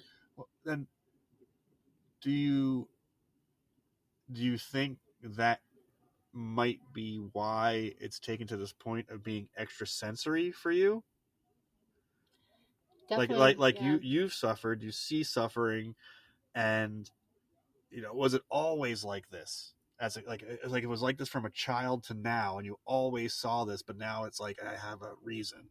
Is it something like that, and it's sort of like connecting in your head this way, or do you think like it's just happened then, happens now, and I've always been this way. It's always been like this. I've always wanted to help people. I've always had heightened perceptions. It never changed for me. The only thing is as I get older, especially with having a kid, like, I have a stronger like want or urge to help more people. It's this kind of like deafness, where if a deaf couple has a deaf child, they don't want it to hear because it's it's the reality of the situation. I think I've heard about that, where, like, if a kid's deaf and they can rescue its hearing, that sometimes people don't want to do it. Like, would you think that your experiences with ADHD, that you would project them onto another person or a child, just because, it's kind of like, do you struggle with being in the now? Yes. Right. So if you're doing that and you're like in the future thinking about what could happen to your kid, our kid, right, that you'll kind of preemptively help her when she might not have the same issue. So I struggle with that because obviously I'm not a physician, I'm not a psychiatrist, so I can't diagnose her, but I definitely try to look out for the signs, and I don't want her, I don't want her to feel me doing that to her. I just want to make sure like she has the tools. Right, or at least knows she can talk to you about it. Yeah, exactly. I want to feel it out so I can guide her in the proper direction, because I know when I was growing up, and not that it was my parents' fault, it's just back then there was no guidance for this. So I was lost. I felt like I was confused all the time. Well, what if our daughter came to you and said she's upset or scared because she thinks she saw ghosts? It's kind of like the monster under my bed thing where you say, oh, there's no monsters. Well, the first question I would ask is, like, if you saw a ghost, why are you afraid of it? Okay. Like, what scared you about it? This is kind of like, and I think that's really natural because kids react to what their parents do, and it forms how they respond to things. Hey, it's a spider. Ah! Well, that's because they saw that. I mean, spiders are creepy looking sometimes, but you might not naturally be, they might have, they learn that. Right. So that's the other thing. Like, we're breeding more people who can see this stuff. Exactly. It takes a whole village to raise one child. A village of ADHDers. Yeah. The child will be very interesting. Well, hey, I don't think anybody's 100% on spot on with this child rearing stuff. No, absolutely not. But I think when it comes back to things like the supernatural, do you think your guidance to her is sometimes influenced by what you're perceiving? Yeah. But I do want to say that back in like the 1800s, for example, like supernatural was accepted. Like, people would go and have lunch with dead people witches? in cemeteries. They would just go there and have lunch with their dead relatives, and just it was normal for children. So they always kind of accepted death. But now our culture doesn't, at least in the States, we don't really accept death and don't know how to handle it. So the way that I would approach, like, if Margot were to come to me and ask about the paranormal, is I wouldn't treat it as if it's like an unknown or like a separate entity to my life. I would, be like, listen, like, this is my belief. You don't have to believe in this. This is my experience. You can believe me or not, but how you deal with it has to be like your truth. Like, do you believe in it? Do you believe what you saw? Are you afraid of it? Why are you afraid of it? And I can give her my experience, just tell her, like, listen, like, there's no reason to be afraid in my experience. You just need to know how to deal with it. And don't be afraid to communicate with other people about how you feel about these things, because that's where you can get in trouble. If you're scared, you don't know how to handle what you see or what you feel, it can get scary. Yeah. So I agree with that. I also think that as a scientist, the one thing that I do is, what type of proof, evidence, story does someone have to tell me to convince me to believe or do differently, right? It's kind of like what's medically actionable. Hey, you're going to provide me a service, but I'm only going to want the services that would change what I know as a person, right? So do you think, this is going to be a yes or no question, do you think that it's possible for someone to bring you evidence and convince you differently about your thoughts about your connection to the paranormal? So I can't just give you a yes or no. You know that, right? I know, but I'm just saying, but I mean, my answer is no, because I have my experience. My experience is my reality, and to me, that's my reality. So I know that's true. But then, would you have an open mind to seeing someone attempt evidence like Because to me, I'm thinking, all right, so here's what we've gone through today. If there is a path through all of this things we're saying, right? To me, we've talked about the typical perception, how that perception is altered in a typical fashion, how your perception is different, it's heightened. In ADHD, that's common. There is a change in filtering that is no filter, we'll say. So all this stuff coming in is a wide pipe of information that you can't close. And there are also physiological and neurochemical differences in your brain, the giant thing that deals with all this to some degree, right? So there's got to be a way for someone to say, oh, we hooked up brains to a machine that can read, what neurons are firing, what's the potential of the neurochemicals there, what is happening in real time when we put you in a sound deprivation. I can tell you right now, I'll go nuts. That's why Right. I can't sleep. Well, I mean, yeah. Yeah. Sleep is sleep changes and sleep patterns definitely affect this, right? That's another thing. You get tired and things go crazy. For you, things are real crazy. But I mean, there's got to be, like, if someone said, like, okay, we're going to track dopamine in your prefrontal cortex, and then we're going to talk about things and somehow, trigger an experience or a shared experience and look at the differences. I mean, I would say, great, there's evidence that there are differences, but I think you might shut down the fact, well, that is evidence that this is completely chemical. But I don't think it'll ever shut out the fact that, yes, it's completely chemical, but that's how we perceive these things that we can't see or feel or touch, I mean, like, that's why I said, like, you have two people in the room and a bumblebee, and a bee can see like ultraviolet, infrared. Bees can see infrared, right? So they can see, like, infrared. It's like, how do I talk to the bee about it? It's like, how do I tell someone who can't see what a color is? How do you describe green?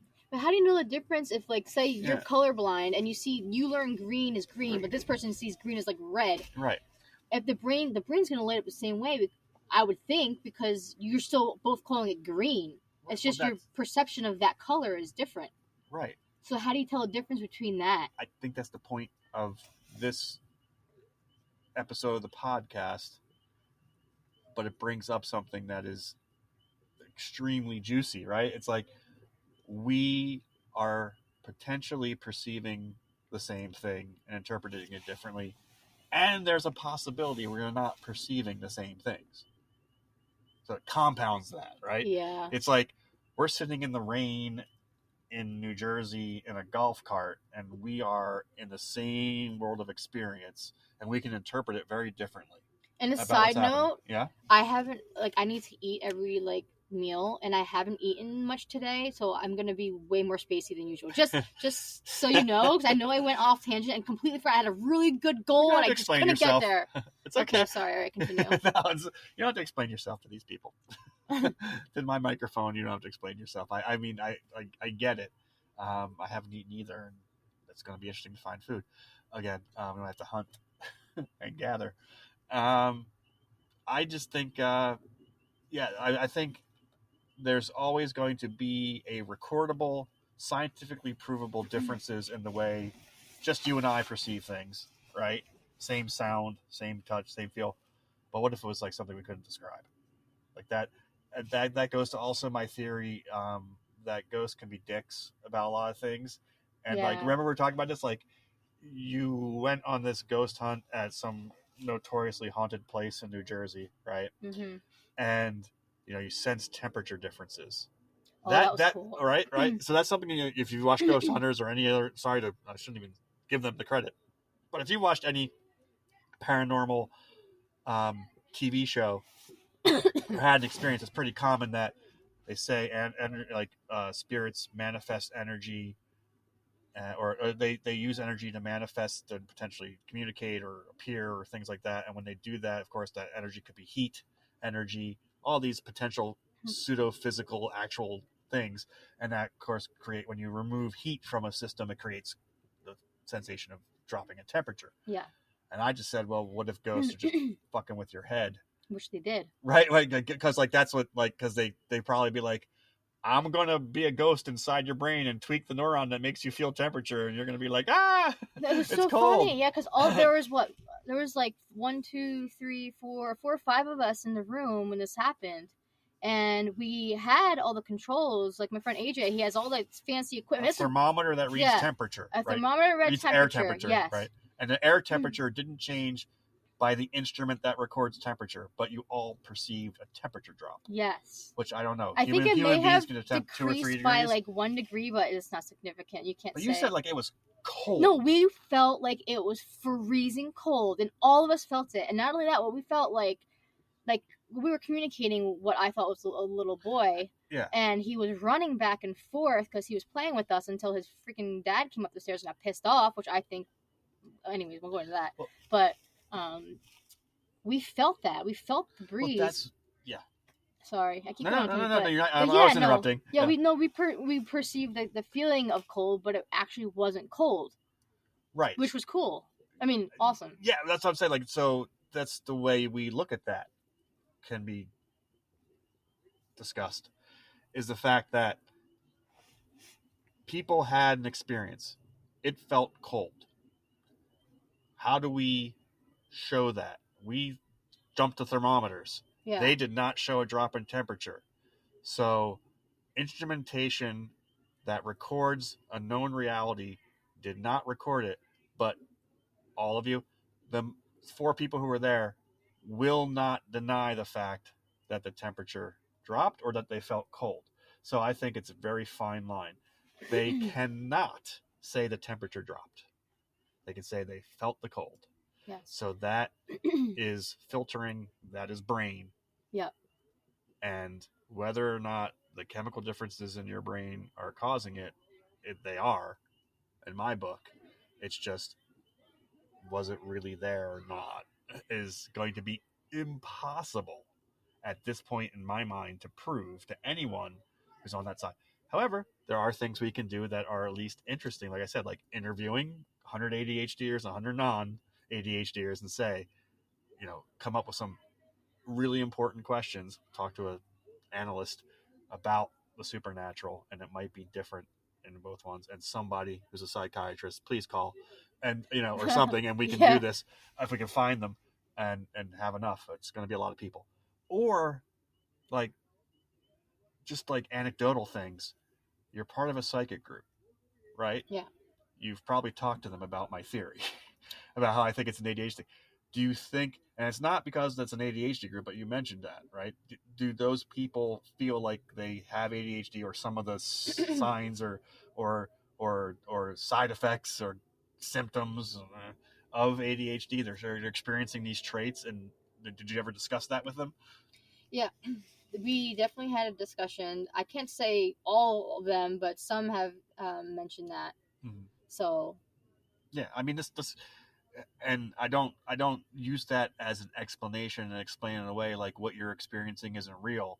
I just think it's an interesting way to understand how you could sense this. And we're all empaths. Like so if they don't have ADHD, they're all very empathetic to people, and not just people, nature, animals. Yeah, well, empathy is a thing that is strong in the ADHD. I mean, that's the one thing, like you said, like you'll be empathetic to people who we don't even know. Yeah. And like it'll be stronger than your empathy toward a loved one.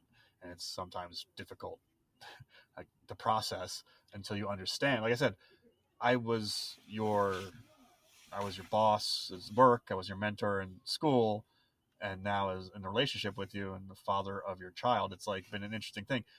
And through it all, it's like understanding and diving into the reasons why some of the things are what they were, have made it a lot easier for us to communicate about it. I wouldn't say that I believe 100% in some of the things that we've discussed, but I definitely understand where you're coming from and how it could be different and how that and getting hopefully better at dealing with it.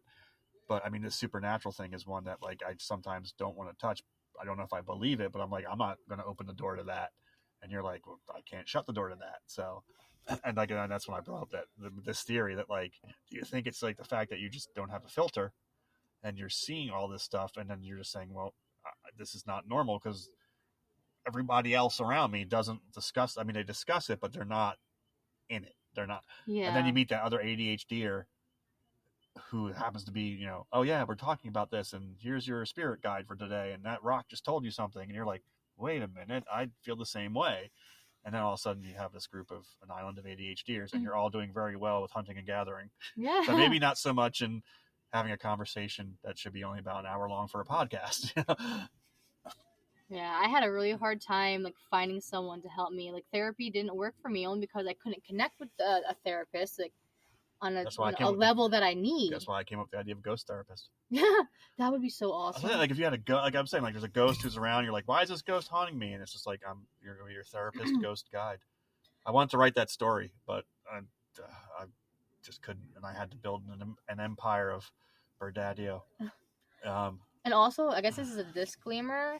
Even as a scientist who works on drugs and works for a big pharmaceutical company, I've never taken a drug for this condition. I don't know if I'm too scared. It's not that I don't believe in the mechanism of action or whatever, but like, I just feel like I could use this to help others, I guess. So I don't want to shut it off. Mm-hmm. If I do shut it off, it might help me, but it might not. It was definitely like, by taking a drug, I might focus better, but you know, it also comes with other side effects, or potentially could have other side effects that I'm terrified of because I'm a very hypochondriac kind of person. That so one of the other formats we might use in the podcast, and I think I've mentioned this to you, is kind of like have some conceptual themes and do like a Q&A kind of thing, and that came up as some of the more controversial questions, right? So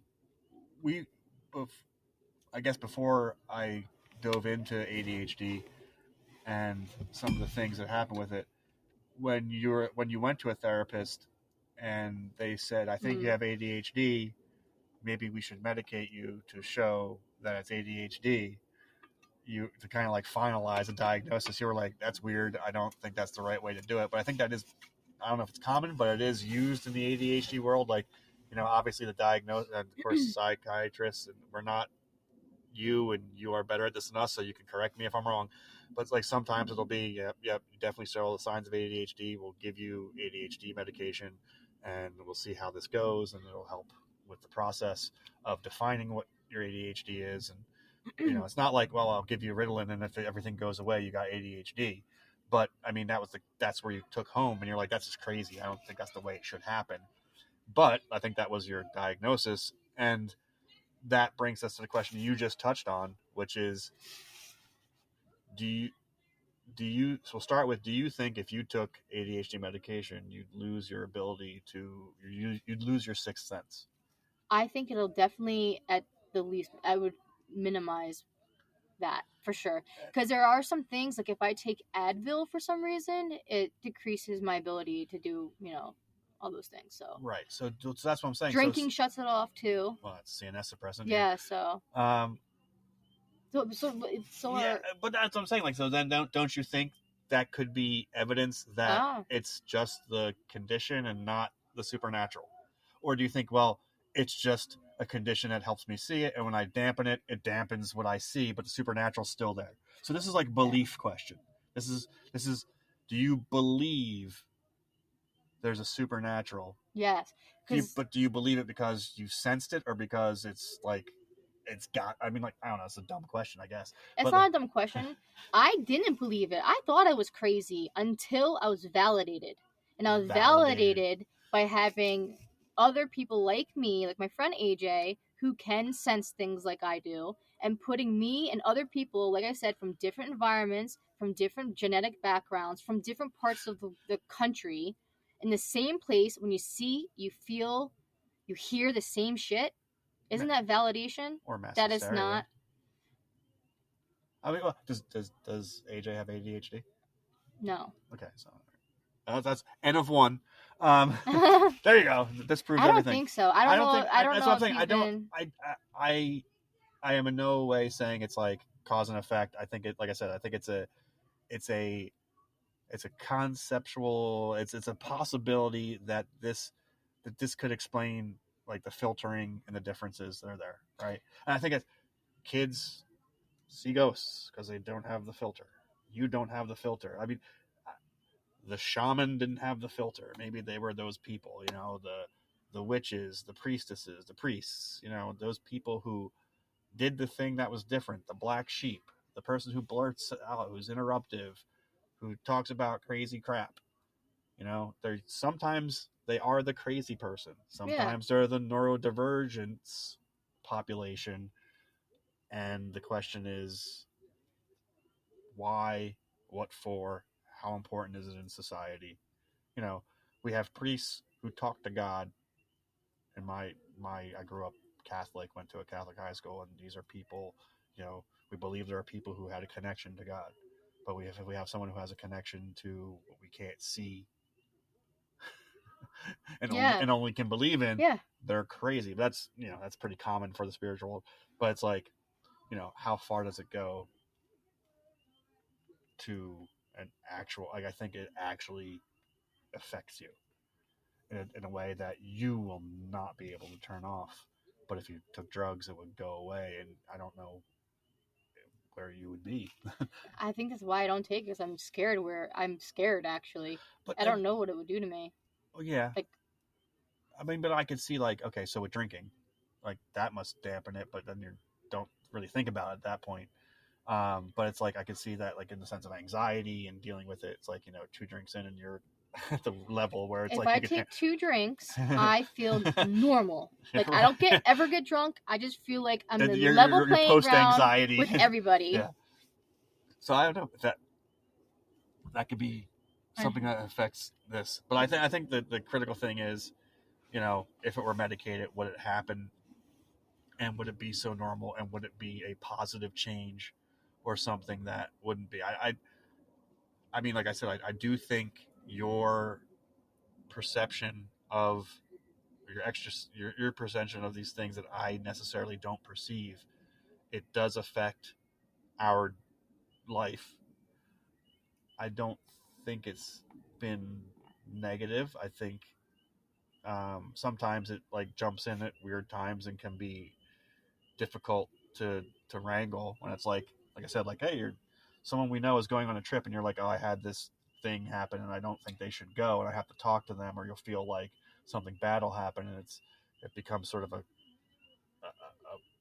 quest to do something, and people sometimes listen or don't. Yeah. I do think it does affect things, and I don't know.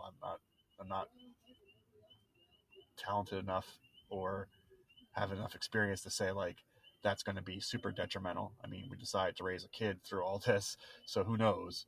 But she might just be more in tune with like, well, I don't feel that good about it, so I'm not going to do it, or something like that. But I think overall, it's this level of understanding, this communicating it, saying I do see ghosts, I do deal with it on a day-to-day basis, and whether it's my ADHD or not, it's part of who I am and how I cope with so many different things in the world. I mean, do you ever turn to it? Do you think you ever been like, I have this really hard decision to make at work and I'm gonna like go into a trance and figure it out? No. I would say like naturally, like I would say that I like to be in control. Like, I like to know a person inside and out before I let them know me fully. Uh-huh. So, like, what I show you is not the whole me. It's just, like, a little taster. So, like, I need to know you inside and out. But then don't you feel like but don't you, like, have this a priori percent, like, you're just like, before that all happens, I already have an idea. I saw your soul. So I'm just sort of, like, dotting the I's and crossing the T's. Yeah, I need to know a lot more. I need to know, like, if you're challenged this way in life, how do you deal with it? What did you do? What kind of relationships do you have? Does it ever go like in a negative direction where like you just so aren't in the moment that you're caught up in past or future that you just sort of get. Yeah, that's the sad part about this condition for me, at least, because I feel like even now, Margot's already 3, and I've done so much planning and like for the future for her that like I'm like shit, she's 3, Right. but like I feel like I'm missing a lot of her life what's now because I'm constantly planning for the future or thinking, analyzing It's the past. not bad and to plan for the future, but I can see what you mean. not just like the far future, but like But tomorrow or like the party.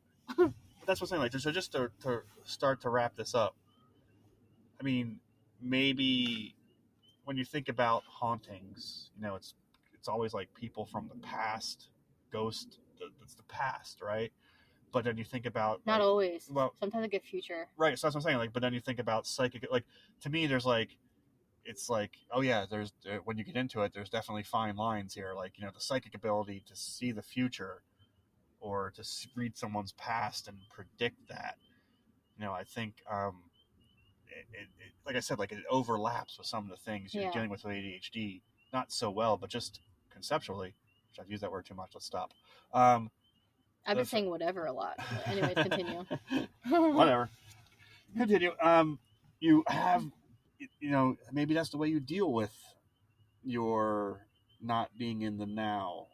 Oh yeah, that's where I was going. Right, you know, you're dealing with the past is like a ghost thing, and you're dealing with the future as a psychic thing, and maybe that's how you pad your expectations. And you know, when you enter into a relationship with someone, it's rocky and scary, and you don't know them very well. Maybe that's your way of like, oh well, I'm going to predict these things about them, and have to put myself in that situation.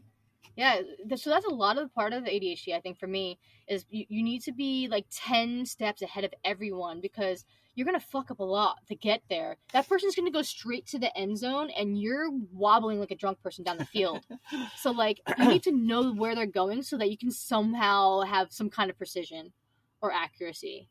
So, like, that's what I'm saying. So, do you ever think you could use your ability to control them, right?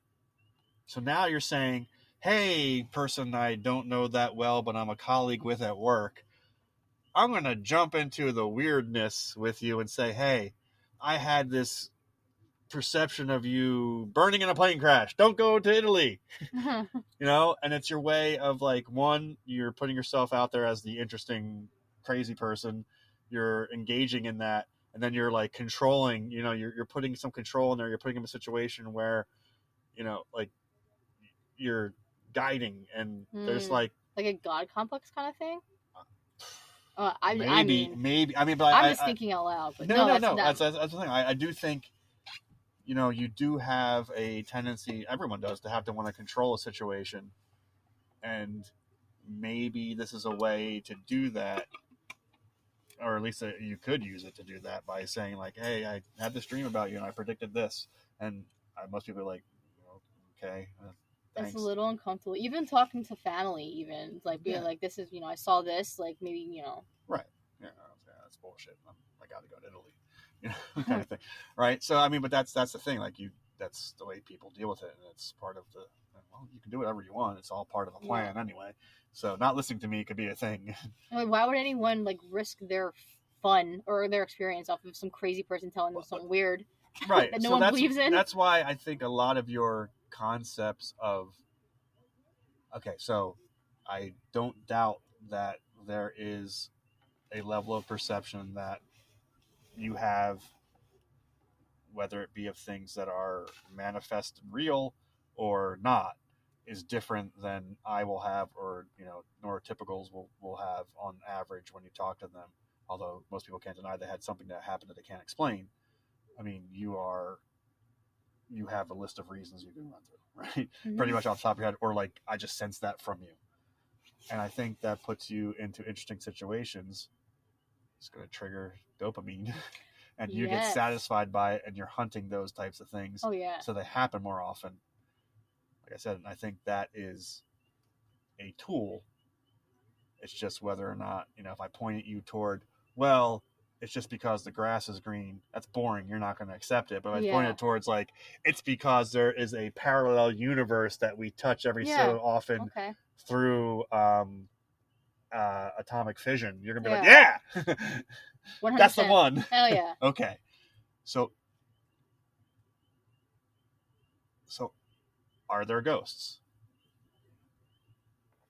There is energy that exists on a different plane than where we are now. Whether you call them a ghost or not is up to you. And can you sense these energies? Yes. I can't say all of them, but I've definitely sensed some. And when you do, does it affect you? Yes. Do you sense a responsibility if it might affect other people? I do. And do you ever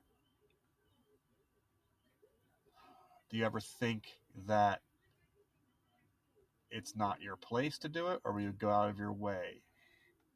Both. Like, for example, I had a friend growing up. We were really young, and her sister had passed away, and we were, probably I stopped hanging out with her in like 6th grade maybe, but like randomly, somewhat recently, so I'm now 36, I was probably like 34 when the sister reached out to me, and I hadn't talked to my friend for many, many years, and I'm she just wanted to let her sister know, like, I'm fine, like, I'm here with you, and I think my friend was going through something. I suspect she was going through something, and she wanted to know her sister was around, and I think that's why she reached out to me, and I was debating, should I tell her, or am I just going to be that psychopath person, I ended up saying, you know what, I feel like this is my purpose, is to help people. So whether she perceives me as crazy or not is up to her. I'm going to give her the control of her life. I can be that crazy person, whatever, but I'm going to send the message, because if I don't, the energy that her potential sister had sent to me was all for nothing. And it takes a lot for them to project like that. Mm-hmm. So whether, she takes it poorly or positively, that's on her. But I'm going to give the message. And is there any time where you don't do that? There are times where I don't do that, especially like because sometimes it can be very like if someone's life is in jeopardy, I will always reach out. Right, it's an enemy kind of thing. Yeah, even an enemy, I don't care. Sense here, yeah, because there's definitely like society builds things that sometimes you have to see through, right? Yeah. So it's kind of like, even if it was your worst enemy, if you saw something that, or you felt something or perceived something that could be critical, yeah. you probably would have you would have an internal discussion about whether you'd hold back or not. It really is yeah. And yeah, I mean, so coming at it as someone who is coping with your experiences with this, I mean, sometimes it is frustrating, and sometimes it does develop into things that get difficult. But I think overall, having some background in science and stuff, at least if it's necessary to wrangle these things and sort of put them into focus in different ways, it has been helpful. I would never say whenever I do this, it's like, well, I think it's complete bullshit. I don't say it is bullshit. I'm like, I just think so, or I don't see it, or I'm just not paying attention to it, because that's the way I get through my life. And it's different for the way you get through your life. I would think that eventually you would just be like, well, I'm not going to tell you that I just saw a dog tell me that you're going to die tomorrow. Because if I do, you're going to tell me it's shit and it's really going to happen. It really doesn't come through, to be clear. No dogs. No, it's never like, nothing comes to me as like, oh, your dad's going to die on the 5th of May. Like, it doesn't happen like that. They're very subtle, like... I wish it did. Yeah. Why can't they just say what the fuck they mean? It's always like... Well, that's the other thing, right? Like, why do they have to be so cryptic about it? You can do things like manifest energy out of batteries in my computer to say to someone something that's cryptic. Why don't you just be like, hey, I'm here because I've got gas pain, I'm going to fart and take off. Like, never like that. It's always something, because it's not a good story. It's kind of like when people talk about their past lives, it's always something like amazing. Like, I was the king of whatever. And it's like, you weren't just some dude like sitting around like dying from dysentery, like most people did or something. Like I was on the Oregon Trail, and like, yeah, you died of dysentery. Nope. I was queen of the Mesopotamia. How many were there? Because everybody was one, right? Everybody sees this thing and it has this perception, and it could be wildly different. I think there's like some rejection to it. I think there's some rejection to not allowing it to happen. But does it get any more? Because the other thing is when we talk about this stuff, it always becomes spiritual, like, because then you hit people in religions, and it gets down to concepts of. I don't talk about religion, though. Yeah, right. I don't study it. I don't, Right. Everything that I know is experience based. Right. So that's why. So that's the other thing is like how this, how they respond to it. Again, you have mentioned you were exorcised of demons because of, possibly some traits of ADHD. Yes, Right. I was. So that's another story for another time. I think we've come through some interesting topics. I think we've touched on the fact that there is some factual basis of perception, the two-way aspects of perception, and how sometimes things that are not seen, heard, felt, tasted, touched can still be seen, felt, heard, tasted, touched, or beyond that. I think you have expressed the fact that it's different in you than neurotypicals in me with these things. That difficulty of bridging that gap actually makes this more like a supernatural thing than it really is, I think, right? Because there's a gap. You don't believe in God, you do believe in God. There's wars over that, right? You're like, what? You didn't see that ghost? I didn't see that ghost. You're crazy. It's like it's just it's like a microcosm of different belief systems, different perceptions happening. Here's a pancake. Oh, thank you. That's an act of war. How dare you give me a pancake? My mother died from pancake. So I think is it neurochemical? Is it part of a condition? Yes. Is there a reason for it that's like you're supposed to be here and do it? I don't personally believe that, but I can see how that's how people cope with gifts, things that are not typical. It's like you've got superpowers, you can fly. What can you use it for? Good, bad, flying, getting there quicker. If I had a magic carpet, I'd get there twice as fast. It's magic. Can't you get there faster? Like, how about now? If I had a time machine. Well, let's put it this way. Okay, you were a DJ, right? I did dabble, yes. Would you say that some of the frequencies are burned out for you? Oh, I am, yes. Okay, so if you put you and me in the woods and a tree falls, like, you don't hear it, but I hear it. Did it fall? Do you think it fell? Did you think it... Do I? Did it fall? Dr. Trauma?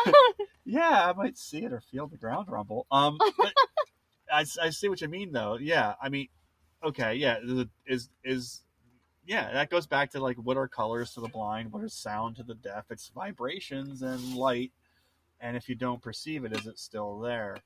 Yeah, that hits home because I don't see the ghosts at all, if as often as you do.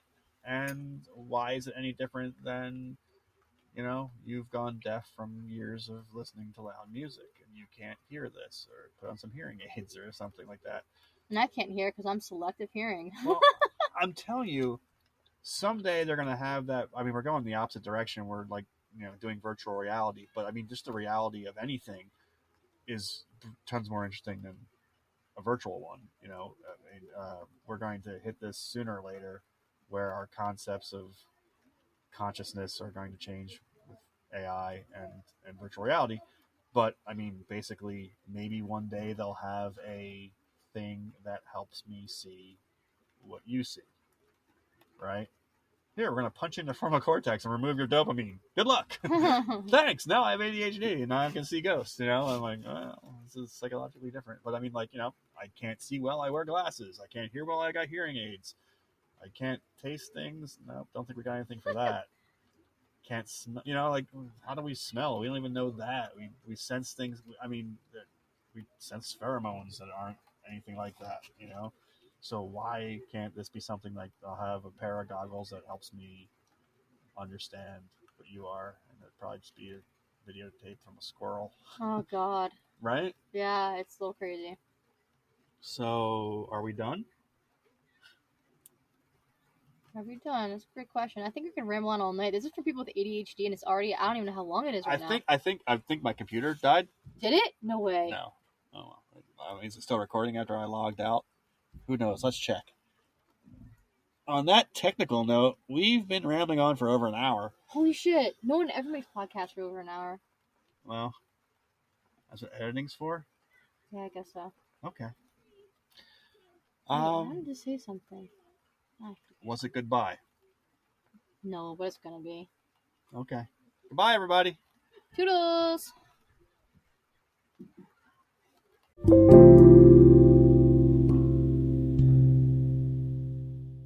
Disclaimer: you have just indulged in an episode of the Birdadio podcast. Before diving into more episodes, it's important to consult with your sense of humor to ensure it's robust enough to handle the content. Do not engage with the Birdadio podcast if you are allergic to laughter, deep thoughts, or spontaneous outbursts of joy. Warning: the Birdadio podcast contains ingredients known to provoke thought, laughter, and the occasional existential crisis. Side effects may include, but are not limited to, uncontrollable smiling, leading to facial soreness, sudden bouts of thinking so profound you forget your coffee on the roof of your car, an increase in sweating due to intense laughing fits, swearing allegiance to the Birdadio as your primary source of entertainment enlightenment, head smacking upon realizing the sheer genius of the content, a desire to become a birder, regardless of prior disinterest in our feathered friends. In rare cases, listeners have experienced a phenomenon known as podcast binge listening syndrome, PBLS, where one feels the inexplicable urge to consume every episode back to back, leading to a severe decrease in productivity.